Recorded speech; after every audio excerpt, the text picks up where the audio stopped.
The murder of Reggie Brown is just one of the cases that has prompted more discussion about youth crime in the district. Today, the director of the Department of Youth Rehabilitation Services was back in front of the D.C. Council as they consider reforming the agency. Our Rafael Sanchez Cruz listened in on today's council hearing. And Rafa, the Bowser administration has spoken out against the Attorney General's proposal to overhaul DYRS.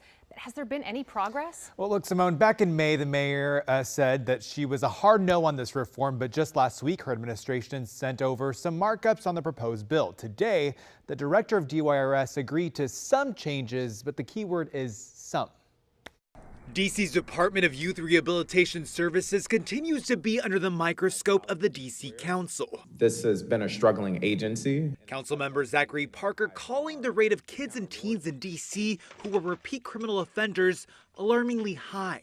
Nearly 50% of youth committed to DYRS are subsequently convicted of committing an additional criminal offense either while under DYRS's care or within a few years of release from commitment. DYRS Director Sam Abbott has pushed back on these numbers and has taken issue with the use of recidivism as a way to measure the success of his agency. What is that number you would say today? The recidivism rate, based on your definition? Well, that's one of the problems that we have, is that we don't have visibility into the data. Abbott says he doesn't have recidivism rates because it's data the court system won't provide him.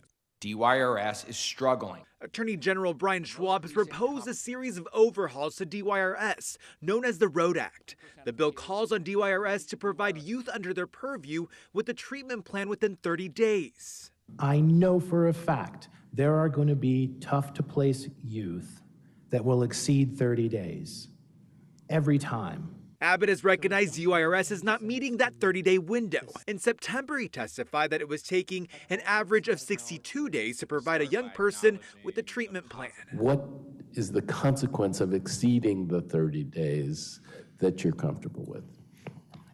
So it doesn't make any sense to me to set that in stone and say, this is a must. You have to do it in 30 days. After a back and forth with the council, Abbott agreed to the 30-day deadline included in the Road Act, but said he would need more staff to make it happen. Last week, the council approved to move forward with the proposed bill, but it's still up for debate who would have independent oversight over DYRS. In the Road Act, that role would be granted to the Office of the DC Auditor, but the DC Auditor says her team doesn't have the expertise to take on the issue.